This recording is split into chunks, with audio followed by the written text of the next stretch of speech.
bear with me for 1 second as I get this going.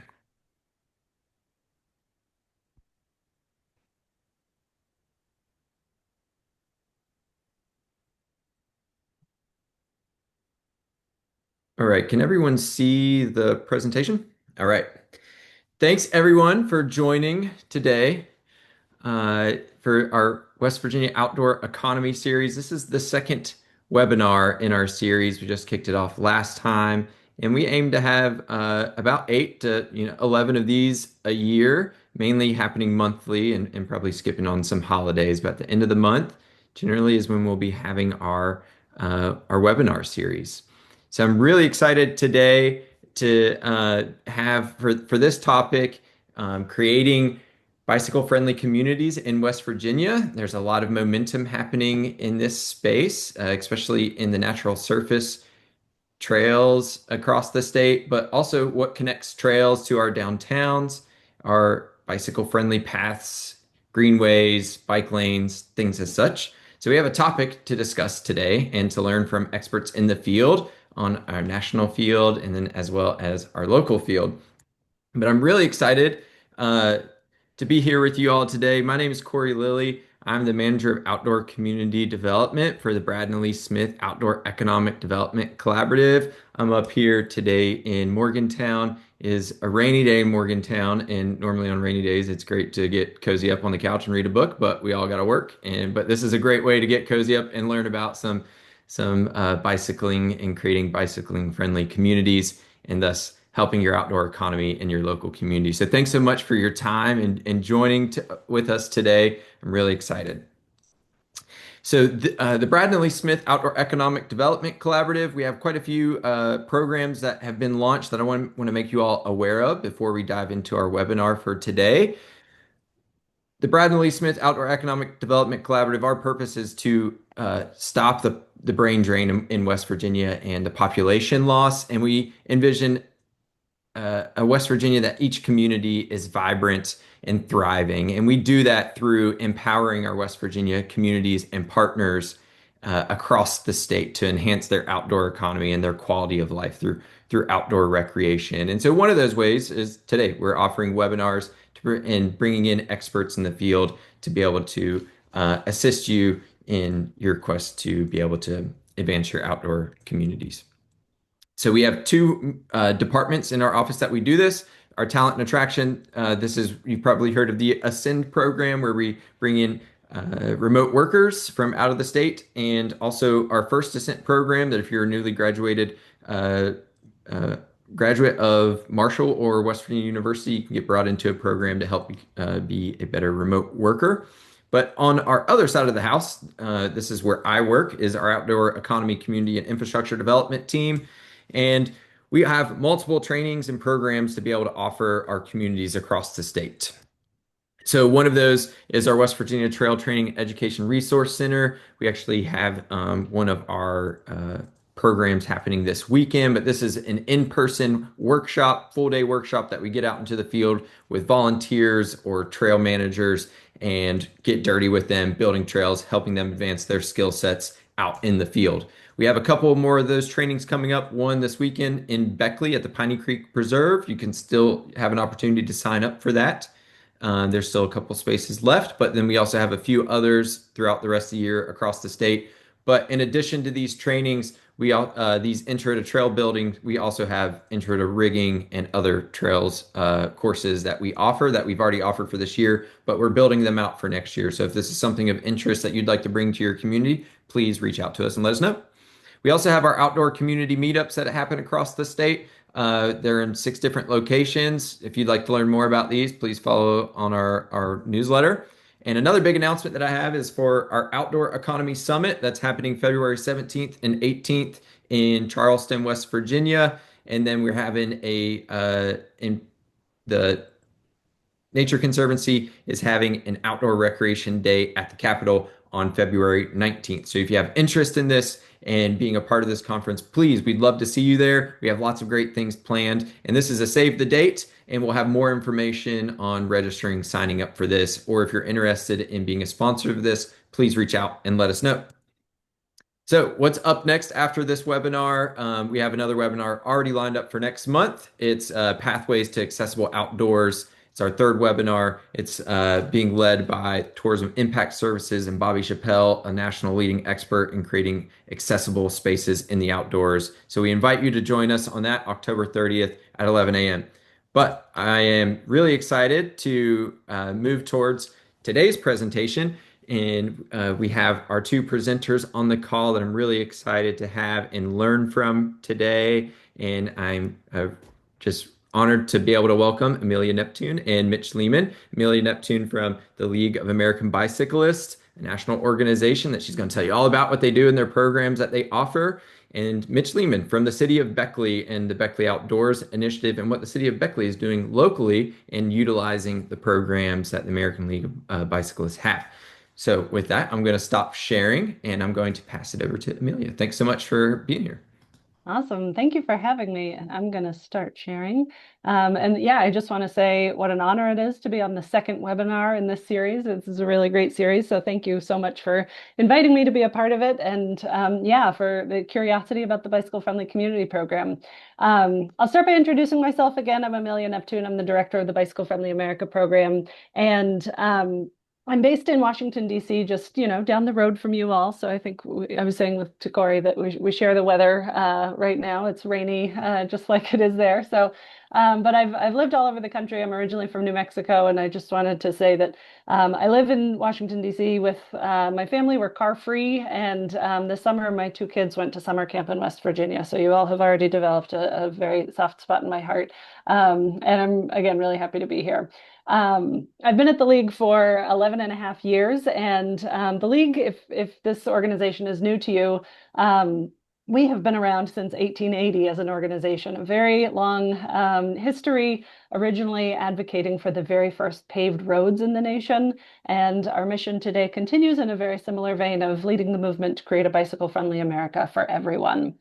And we do that through a number of programs, advocacy work, education work, and supporting and showcasing local work on the ground in places like West Virginia and all across the country. And I'll get into all of our programs in more detail. But these sets of programs are really all about building this movement to create a bicycle-friendly America for everyone. And we have a lot of local, state, and national level partners, including even the CDC's Active People, Healthy Nation initiative, which we're really proud to be a part of. Some of the programs that you'll hear more about during my presentation include the Smart Cycling program, where we train and certify people to teach bike safety. We have a benchmarking website that hosts data around biking and walking policies and ridership, and we do reports on various topics over the years. We host the National Bike Summit. We have resources for things like National Bike Month. We do advocacy trainings, and much, much more. And then the program that I run that I'll primarily be talking about today is the Bicycle Friendly America program. And this is divided into four sort of sub-programs for states, communities, businesses, and universities. Now, to dive a little bit deeper into each of those, the bicycle friendly state ranking, I like to joke that this is the only one that's not optional. We evaluate all 50 states every other year, whether or not they want to be evaluated, and we rank them on how bicycle friendly they are, and we give them report cards. So our last ranking was in late 2024. West Virginia got 33rd place, and if you're curious, you can read a lot more on our website at the URL there. Like I said, there's a report card. There's also a whole guide to the report card, and then a report about the sort of state of the nation at the state level. And you can compare your stats to other states and also see what recommendations we have. So this is just sort of a zoomed in version of some of those pieces of the report card. And again, bikeleague.org/states if you're curious to learn more. Then the community program. This is an opt-in program, so communities have to choose to apply. They fill out our application. I'll go into more detail about the process. And then we, evaluate them, give them feedback and awards. Currently, there are three bicycle-friendly communities in West Virginia, one additional one that was current and has lapsed, and three honorable mentions, and one that applied that got no award. So quite a few communities in West Virginia have applied in the past, and we would love to get more on the list.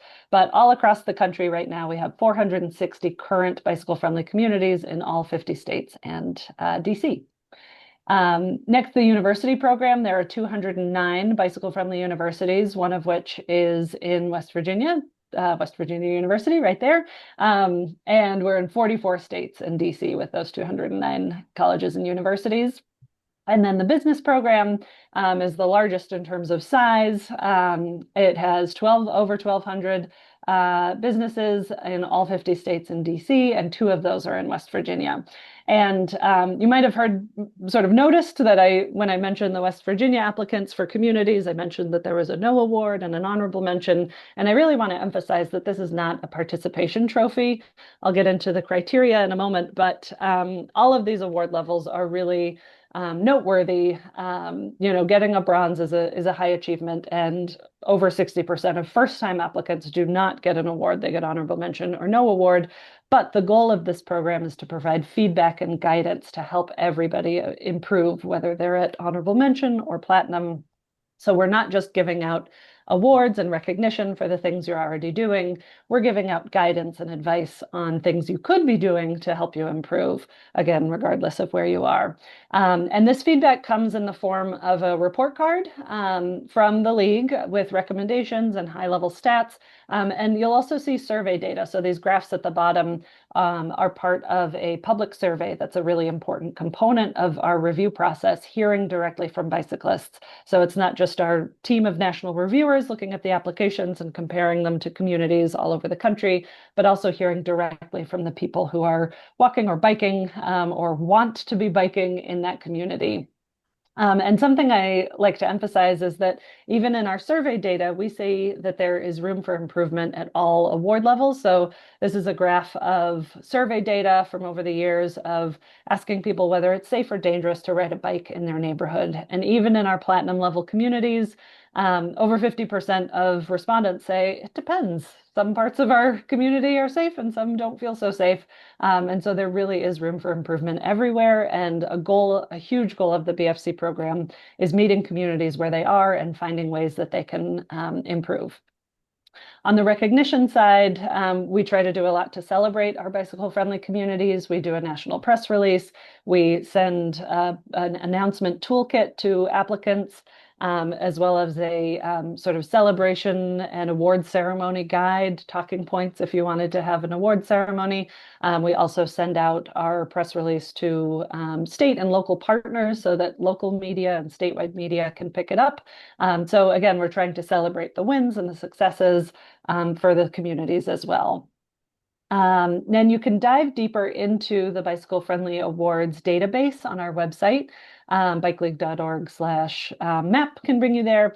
And you can see the ranking and the award level, or the bicycle friendly communities, businesses, and universities within them. If you click on the state and then scroll down, you'll actually see the list of each of those in your state. And there's even a place where you can see the report cards for all the communities.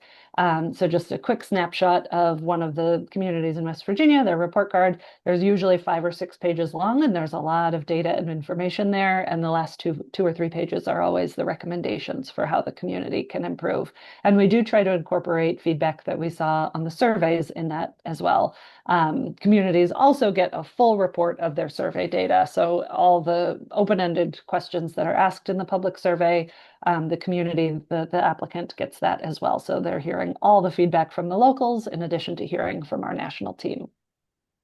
So the criteria that we're looking for to evaluate communities, we call it the 5E framework, which is engineering, education, encouragement, evaluation and planning, and equity and accessibility. And I see these 5Es as a really important sort of holistic approach where it's not enough to just do any one of these E's. You really need all of them. And if you do them right, they create sort of this cycle of support. And we hear from communities all the time that the investment investments they're making in education or encouragement, those help to sort of normalize biking and get more people biking. And then public support grows, and then they are able to get more funding for bike infrastructure, and they're able to build more bike infrastructure, and then ridership increases more, and bike culture grows more, and they just see this continuous sort of cycle where all the different efforts across the E's really do result in higher ridership, higher safety, and better outcomes for the community. So the application itself, it's an online application and it's actually organized into those 5 E's. So it's very easy to click around to the different E sections, and you can create an account and save and return to the application at any time. We also have a Google Doc preview link if you want to just look at the questions and not create an account yet if you're not quite ready, but you're curious what the application looks like. You can find that link on our website at apply.bikeleague.org.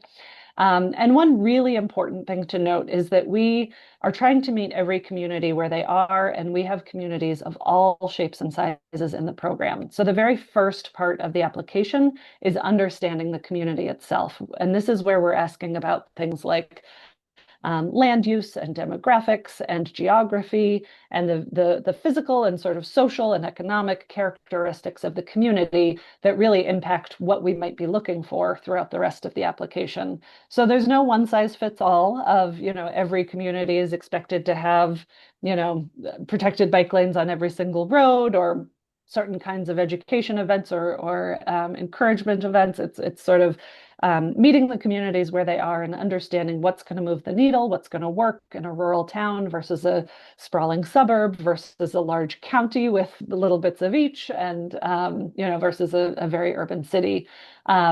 So what a bicycle friendly road looks like or a bicycle friendly facility looks like is going to vary from place to place. And we know that, and our reviewers know that. And so communities that don't feel like they fit the mold necessarily of what you think of when you think of, your stereotypical biking mecca.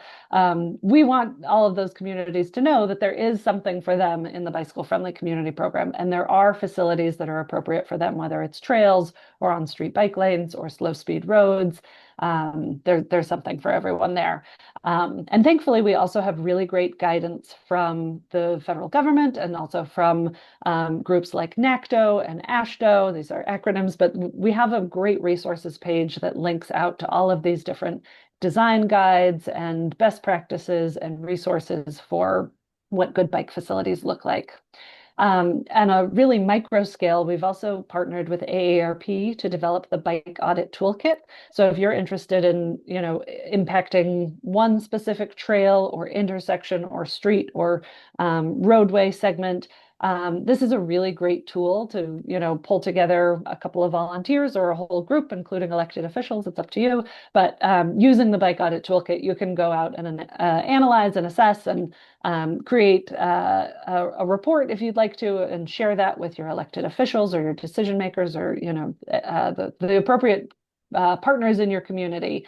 So this is a really great tool that I want people to realize is there, and it can be sort of a good way to start dipping your toes into the world of the bicycle friendly community program.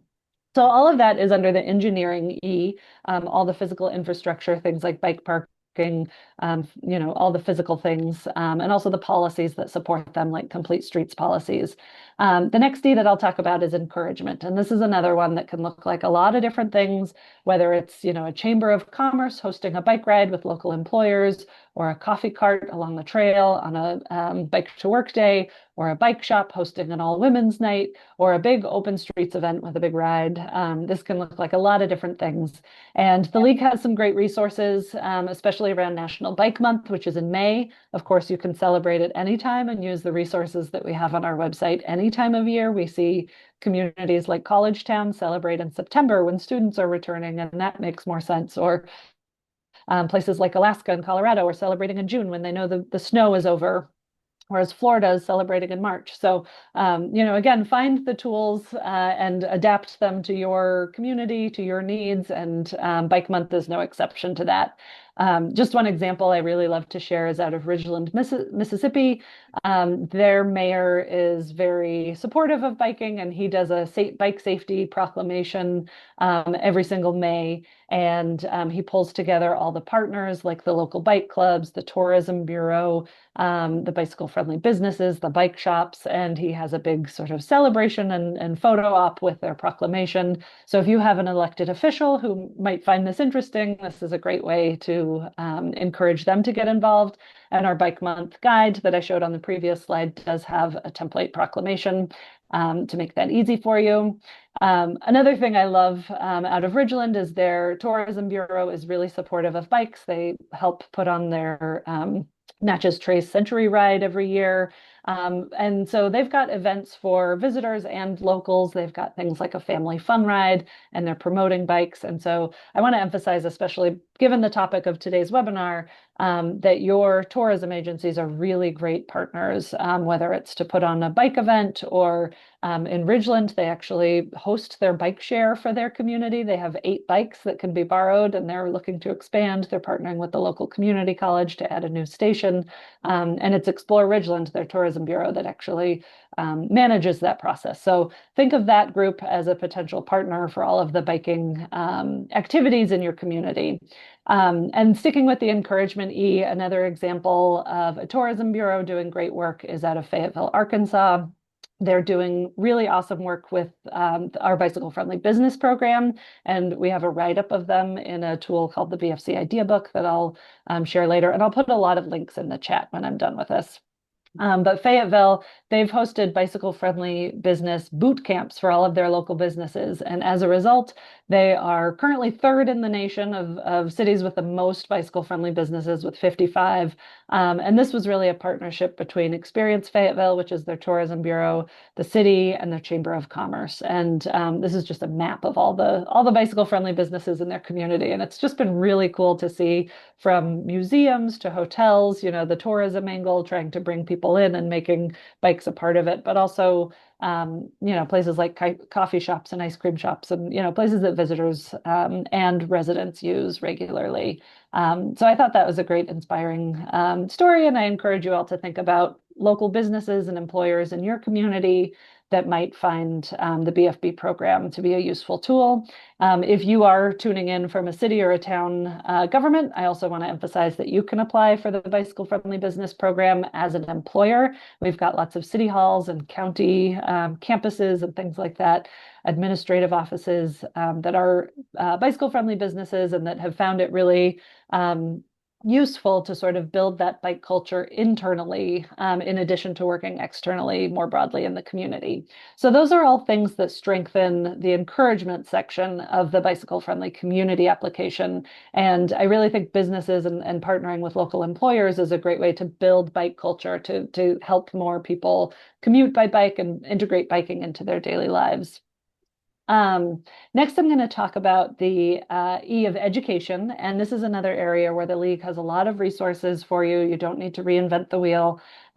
We have a program called the Smart Cycling Program. And we train and certify people to teach bike safety in their communities. They're called League Cycling Instructors.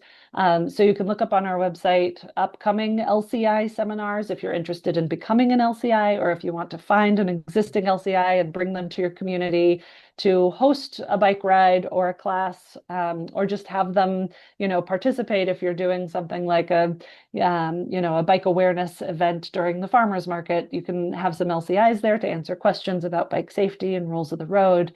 So it doesn't need to be a formal class. It can just be opportunities to sort of bring bike safety to people.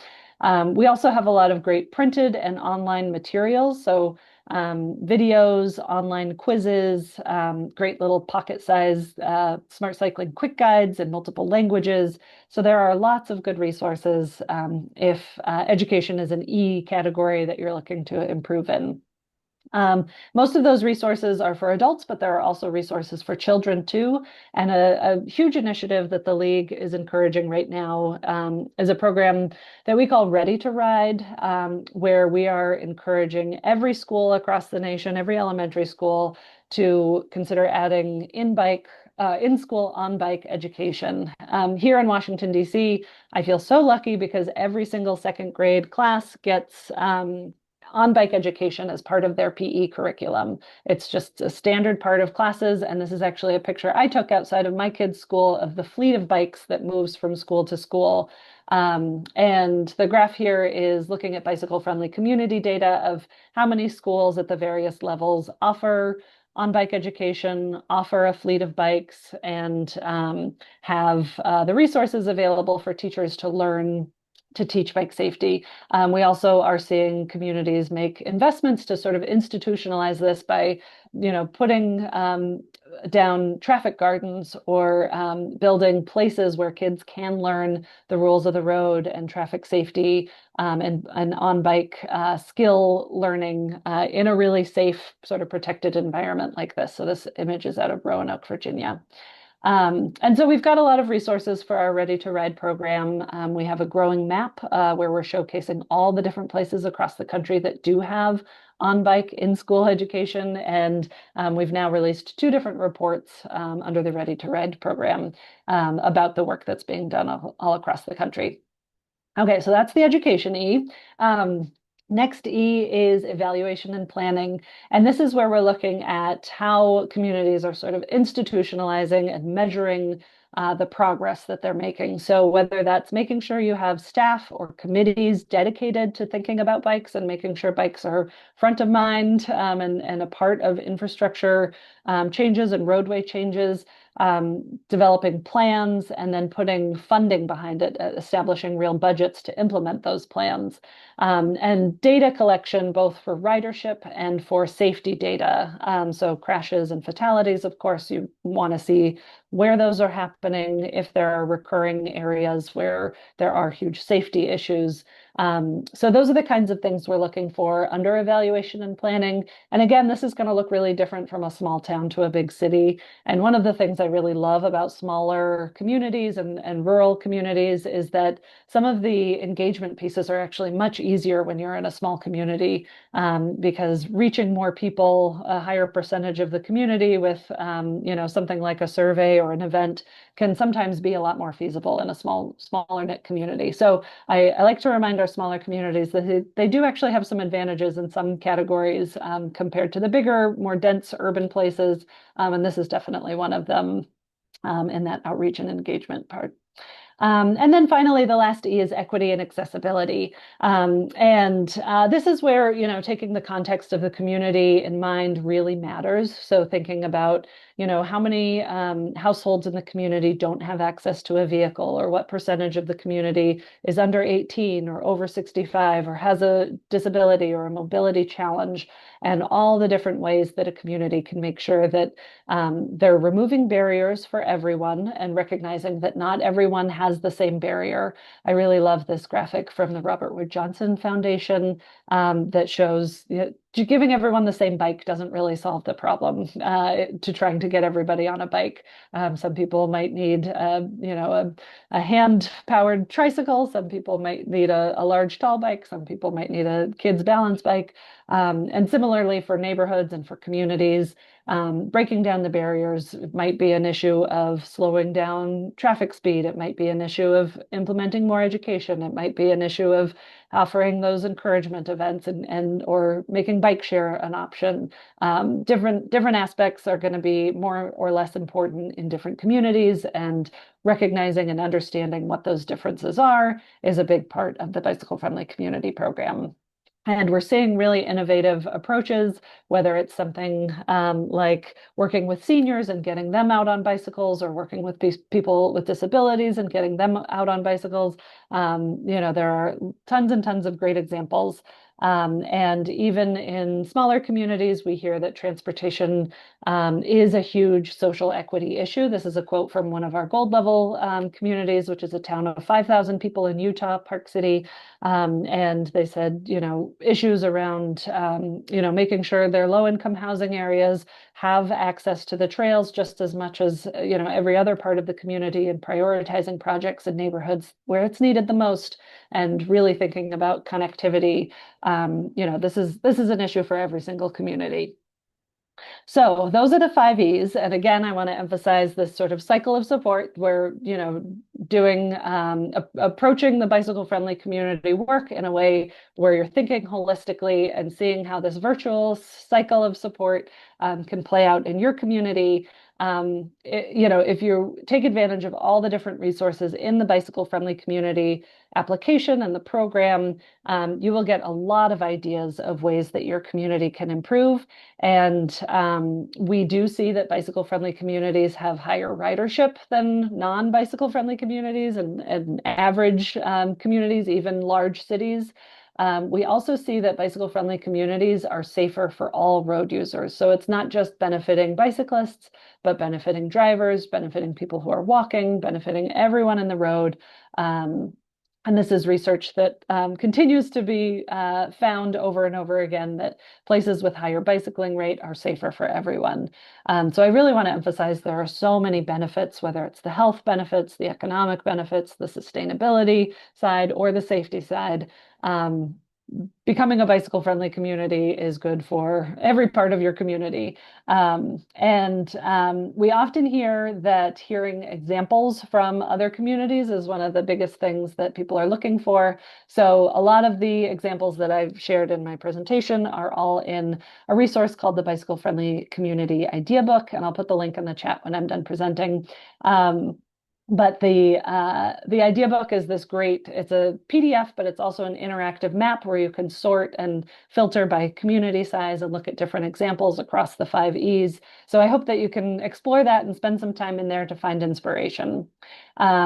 I will just have up on the screen for a moment the next applications. If you are interested in applying, you've got plenty of time. The next bicycle friendly community application isn't until next June. There's one deadline per year for that program.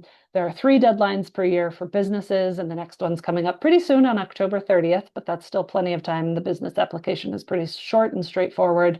And then the university program is also annual, and the next deadline will be next August.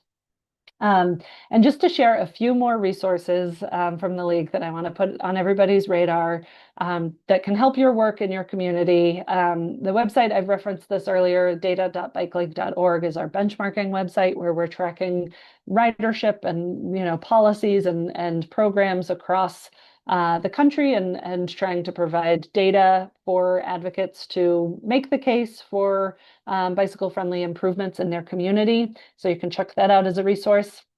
We also have a national conference every May. It's always in Washington, D. Sorry, every March. It's always in Washington, D.C. And the dates are set for this year, March 24th through 26th. We do have a lobby day component as part of this, and we would love to have more people from West Virginia joining us and participating. But it's also a really great conference for learning and networking. We've got great sessions and people coming from all over the country who are doing similar work to what you're doing. So I'd encourage you all to check that out, and I'll put that link in the chat. One of the things that we are lobbying for on Capitol Hill every year is funding for biking and walking infrastructure. And we have seen really amazing increases over the years. But as you may know, some of those increases are threatened right now, and a lot of funding for biking and walking projects is being threatened right now. So it's a really important time to come talk to your representatives on Capitol Hill and make the case for continuing to support biking and walking infrastructure in your communities. And then finally, a great resource is we do quarterly networking calls for bicycle-friendly communities and applicants. And this is something that I started a couple of years ago just to bring people together. We do small breakout groups on topics that people are interested in at the time. And then I always stay in the main room to just answer questions about the BFC program or the application. And our next one is coming up on December 11th. So if you are thinking about actually applying to the BFC program or just want to learn more, that could be a great opportunity for you to do that. And I'll plop that link in the chat too. And then finally, these are just some more ways to get involved. We encourage you to connect and support your local advocacy groups in your area, and also join the League as a member or just as a subscriber to our newsletter to stay on top of news at the national level about biking and policy improvements about the BFA program and about other resources that come out in the future. So that's all for me. And I know we have lots of time for questions at the end, but I will hand it over to Mitch now because I'm so excited that you all will hear from a real bicycle friendly community in West Virginia. So I don't know if I'm handing it back to Corey or to Mitch, but one of you take it away. Yeah, thanks so much, Amelia. Really appreciate so many great resources. That just got me really fired up and excited. I'm going to be clicking all those links and benchmarking and bookmarking so many links that you're about to drop in the chat. Thanks so much for sharing those and sharing your expertise. And everyone, there'll be questions at the that will open it up for questions here at the end. So stay tuned if you have some thoughts or questions that you'd like to ask Amelia. Please stick around and ask her at the end. I know I have personally quite a few different questions to ask you because there's lots of great programs that I'm interested in. And for now, I'm going to pass it over to Mitch to learn about what's happening in the city of Beckley. Thanks so much, Corey, and great presentation, Amelia. Really appreciate all that information. I'm gonna go ahead and share my screen here. All right. Is everybody able to see that? All right. Awesome. Yes. Great. Well, my name is Mitch Lehman. I work for the city of Beckley as their Director of Outdoor Economic Development.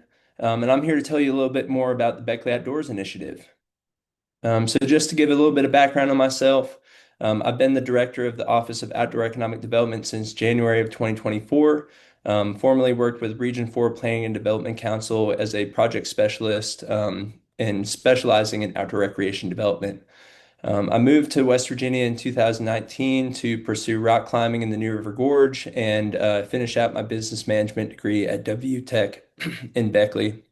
I love rock climbing, skiing, and biking. I'm really excited to tell you a little bit more about Beckley Outdoors.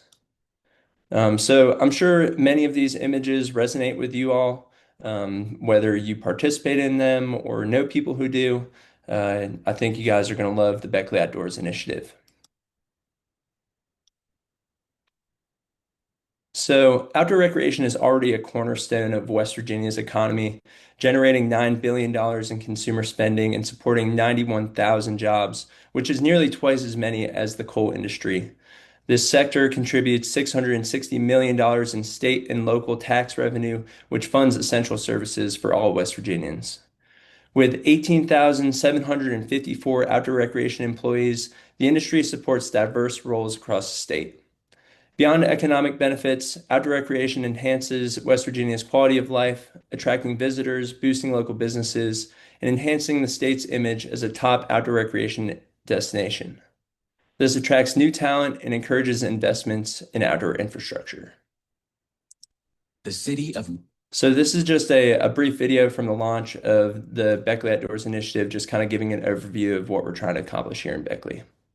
The city of Beckley, West Virginia, centered amongst the nation's newest national park and preserve, is casting a compelling vision to enhance downtown and create new and exciting outdoor recreation opportunities. Learn more and take the visioning survey at BeckleyOutdoors.com. So we recognized when the national park was being designated that we had a real opportunity to harness the outdoor recreation assets that we already have in the New River Gorge region. And so we decided to put together a strategic approach to that, and that's called the Beckley Outdoors Economic Action Plan. And it's a really transformational initiative designed to position Beckley as a premier hub for outdoor recreation, cultural experiences, and economic growth. This plan provides a 15-year roadmap connecting the city's rich heritage with its forward-looking vision, harnessing outdoor recreation as an economic driver to create a vibrant community and attract visitors to the New River Gorge region. An important part of this was recognizing Beckley's proximity to high-quality outdoor amenities. The plan embraces the BIC model, which is branding, infrastructure, community, and connectivity, to really centralize outdoor recreation users and encourage growth and cohesion in a sustainable manner. So Outdoor Recreation Roundtable actually recognized the Beckley Outdoors plan as a model for communities looking to leverage outdoor recreation for revitalization. So we're really thankful for that recognition. Glad that it can be a model for other communities in our state and across the nation. And strategic planning was really essential to orchestrate this transformation. This was developed over 12 months of engagement and planning with local community members and organizational partners to make sure that we really had a comprehensive approach to this plan. By leveraging its unique assets, attracting investment, and fostering a thriving interconnected community, Beckley is really poised to become a destination that draws visitors and retain residents for generations to come. The efforts of the Beckley Outdoors Initiative are directed by the City of Beckley's Outdoor Economic Development Office, which I lead, and that's founded on four main pillars. So we identified four key areas or pillars to guide the efforts in driving positive economic change. The first one is quality of life. This pillar focuses on enhancing the livability of Beckley by connecting downtown neighborhoods and natural assets through improved infrastructure like trails, bike paths, and parks. The aim is to really create a seamless experience and access to outdoor recreation and foster that vibrant community. The next one was economic development. So this pillar emphasizes revitalizing downtown Beckley by diversifying businesses, enhancing public spaces, and fostering a vibrant culture and economic hub. The goal is to attract new businesses, support existing ones, and create a really thriving economic ecosystem. Next is community development. So this pillar promotes collaboration and engagement among residents, stakeholders, and visitors to build a sense of community pride, foster partnerships, and create shared ownership of Beckley's transformation. The aim is to empower the community to actively participate in shaping the city's future. And the final one, and I think this is really important as try and revitalize an economy, is focusing on that sustainability and conservation. And this recognizes the importance of balancing economic growth with environmental stewardship. It emphasizes the preservation of natural resources, ensuring that Beckley's outdoor amenities remain accessible and pristine for future generations. And so, by focusing on these four pillars, the City of Beckley aims to create a thriving and sustainable community that offers a high quality of life for its residents and visitors. So, as Amelia mentioned, we're a bike-friendly community. This is our second time being a bike-friendly community. And so we are a bronze level. And through that process, I learned a lot about the infrastructure that we have in place here in Beckley and how we can improve it. And one way that we utilized our bike-friendly community report card was to look at bicycle connectors throughout the city. So these connections really make it easier and safer for people to choose biking as transportation and recreation. By reducing reliance on cars, we can create healthy lifestyles and a more accessible city. This type of infrastructure also positions us well for funding opportunities and partnerships that can bring even more investments into our community. In the Beckley Outdoors plan, we specifically looked at how we can connect our downtown and other points of interest into soft surface trail systems. By organizing experiences in this manner, we can have people start and end their adventure in downtown, which gives local businesses an opportunity to capture that tourism and increase the economic benefit to our community. So on this map, you can see we have multiple different connectors relying on our rail trail and different streets to connect into some of our larger trail systems, like at the Piney Creek Preserve, on New River Drive, and at the Gray Flats Trail System. Here's a really great project being developed at the WVU Tech campus, which is right here in Beckley. With information about bike-friendly streets, we were able to advocate for a separated two-way bike lane that runs in front of the campus, making it easier for students to travel from campus to downtown Beckley. Creating bike-friendly streets is about more than paint on the road. It's about thinking about how our streets can serve all users, not just cars. With dedicated bike lanes, clear signage, and traffic calming measures, we can make cycling a safe and inviting option for everyone. This shift improves health, provides affordable transportation alternatives, and strengthens Beckley's appeal as a destination for visitors and tourists. Our rail trail serves as the backbone of Beckley's trail system, and planned upgrades will really take it to the next level. Improvements like new surfacing, better lighting, and clear wayfinding will make the trail more accessible, safe, and enjoyable. Right now, we're implementing a new bike skills area alongside the rail trail. This space will include features for riders of all level to build confidence and practice their skills, and it will directly support beginner mountain biking classes and group rides. Together, these upgrades and the new skills area will not only benefit local residents, but also attract cyclists, hikers, and visitors from outside the area. These investments will drive people to spend more time and money here in Beckley, strengthening both our outdoor culture and our local economy. Community development is truly at the heart of everything we're doing. As a bike-friendly community, we want to make sure that we are able to, deliver on that promise and create organizations and groups that support those initiatives set forth when we committed to being a bike-friendly community. So this is really about building pride and ownership in Beckley's transformation.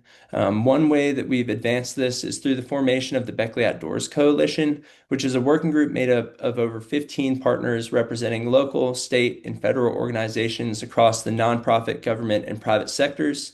This coalition has become a powerful driver for collaboration and shared vision, while also serving as our Bike and Pedestrian Action Committee as required by the Bike Friendly Community designation.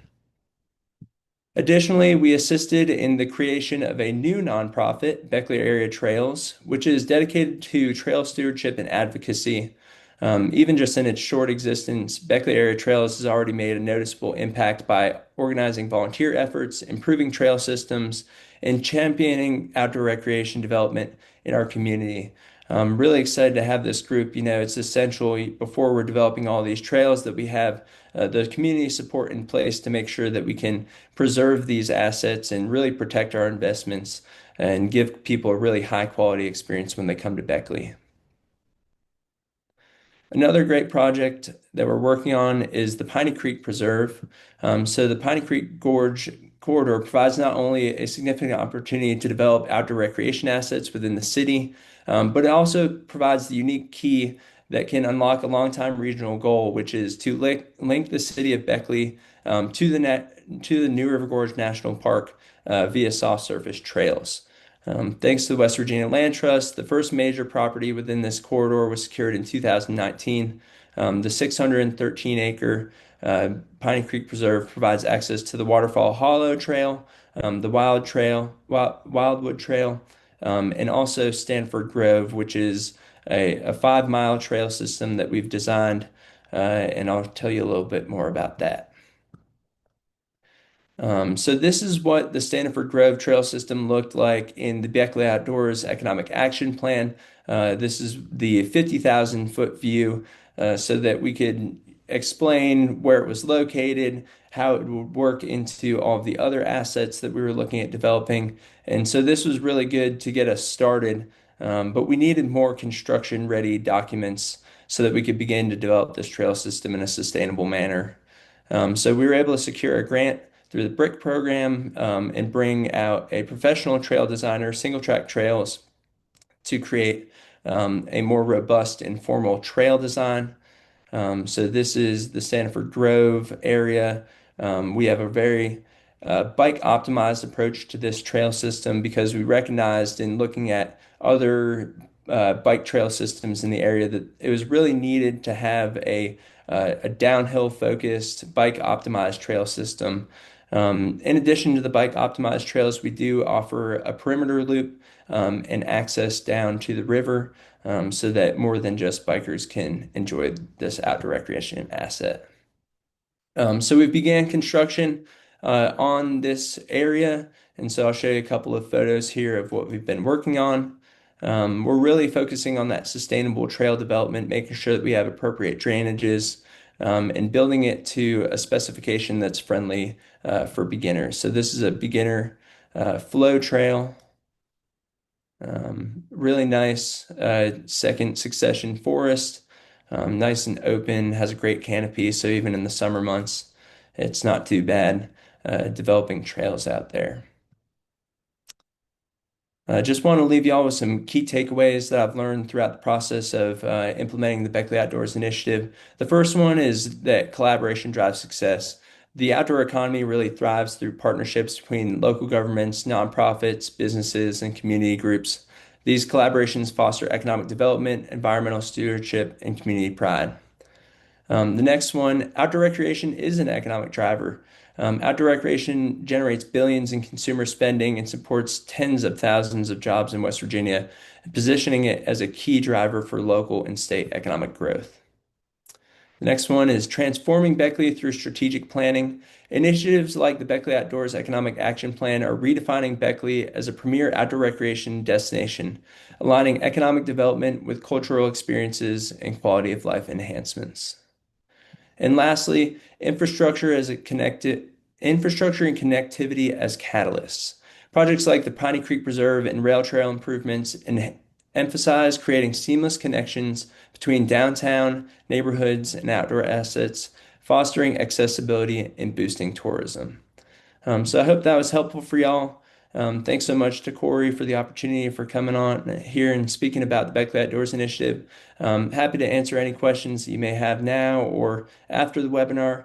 And yeah, come and check out Beckley sometime. Thanks, y'all.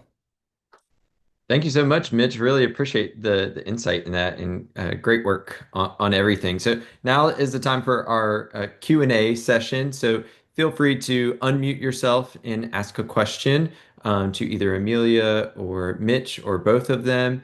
And to kind of kick things off, I have a question that one of the participants who weren't able to be here today like had interest in this topic. And one of them, what they asked was, where's a good place to start for like a rural community in West Virginia to start going down this path if they haven't before?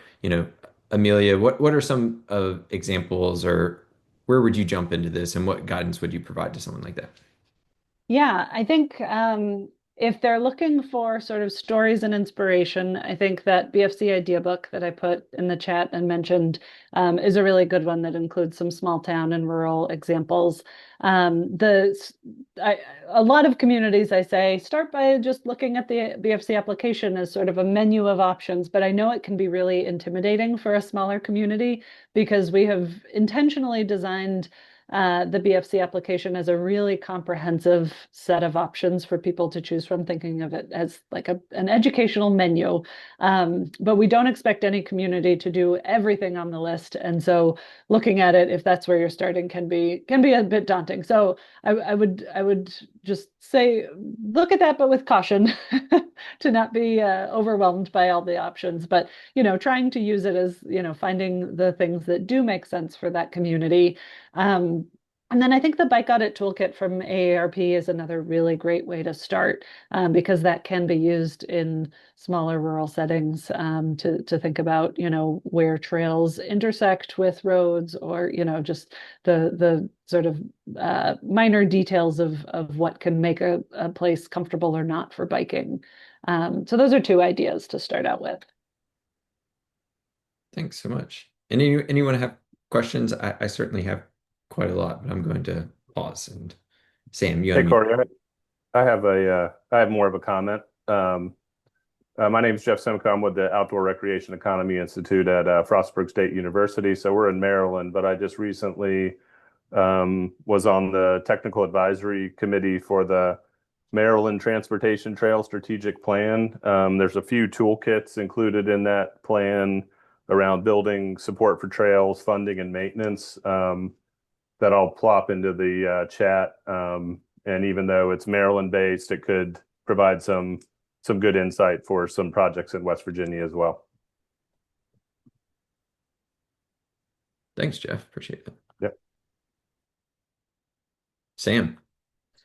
Yeah, I had a question for Amelia. So, our organization, Mon Forest Towns, we're about to launch our bike packing route system and gravel rides. It's an amazing opportunity in the area, and part of that is trying to encourage businesses to engage and be more bike friendly.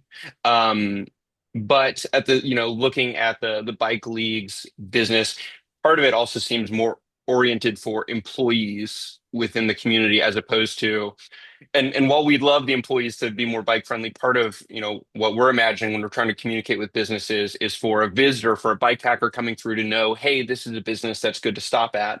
Um, and another thing, I mean, looking at the bike friendly businesses, if we look over in Virginia, there's like 60 businesses and it's a wide spectrum of different types. And then you look in West Virginia and there's two businesses and they're both bike shops.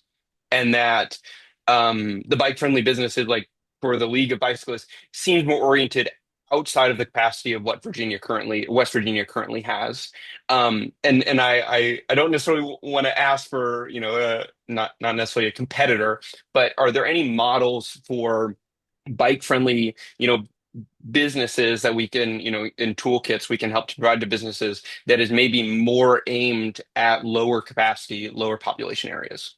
Yeah, so the Fayetteville, Arkansas example I shared is a really good one. And actually, Bentonville, Arkansas has sort of noticed that and they're copying the model to do their own little mini boot camps. And a lot of the businesses that they're working with are exactly what you described. It's customer focused.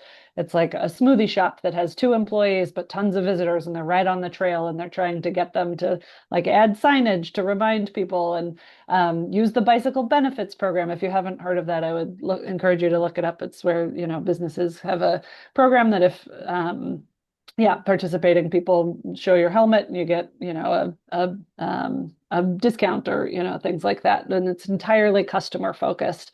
So there are a lot of tools. And I know the application as a whole may feel very employee focused, but again, we take the business type into consideration when we're reviewing them. And so if it's primarily a customer focused business, we will definitely review it with that in mind and look for the answers that are customer focused.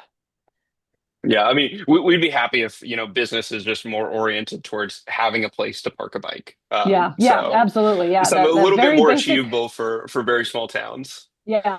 And one of my favorite examples, and I actually highlighted them in the BFC idea book too, is Walker, Minnesota. And it's this tiny town with 900 people, and they have the most bicycle friendly businesses per capita. And it was entirely getting all the businesses along their trail to become BFBs, and it was their tourism bureau as well. So check out the BFC idea book link that I put in there, and you can find that example from Walker as well.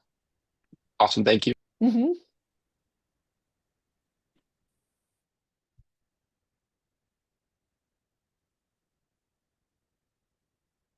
Anyone else with some questions? In terms of projects, what are one thing that jumped out at me that got me really excited is when you showed the school program project that they like painted a parking lot that they could teach those programs on, right? And they had a fleet of bikes. So one thing I'm in similar to what Sam was just mentioning, we have low capacity in West Virginia, and so that jumped out at me as like, okay, are there these parking lots that are existing in current communities that is existing infrastructure that with some paint and, of course, doing it in the correct way and installing maybe some tactical features there, you know, what are other examples or can you elaborate more on, oh, you dropped it in the chat, yeah, the traffic gardens of what are some low cost projects that people can deploy or look towards or, aspire to get to? Yeah. So great question. So the link I put in the chat to this organization called Discover Traffic Gardens, they have some really great low cost resources that you can either, download their toolkit and do things yourself. And I think you can even order physical things from them, but they'll walk you through the process of like, if all you can do is paint, like really basic hand painted or chalk, here's what you can do with a parking lot or a basketball court or things like that. There's also an example that might feel very urban, but I think it could work anywhere. Let me see if I can find it really quickly. But a Miami area elementary school did a pop-up bike lane outside their school, and the students were involved in painting it with like finger paint. And it was just this cool interactive project. They shut down the street for the day and did that as a sort of demonstration, and they were able to use it to make the case to put in a permanent piece of infrastructure. So a little bit different, but just the idea of this pop-up infrastructure and making it an engagement opportunity with the families and the students as well is really inspiring to me. So I'll put that in the chat too. Thanks so much. So it is the appointed hour, and I want to be respectful of everyone's time. Amelia, thanks so much for joining us. Mitch, thank you for sharing your expertise. Really appreciate everyone joining, and please join us for the next webinar coming up at the end of the month. The links are in the chat. These will all go away. However, this video is, or this session was recorded, and we will release this for everyone to be able to watch. So please share it with your colleagues. Thanks so much for joining us today. Again, Amelia, Mitch, thank you all so much. Thanks for having Thank me. you. Take care. Thanks, Corey.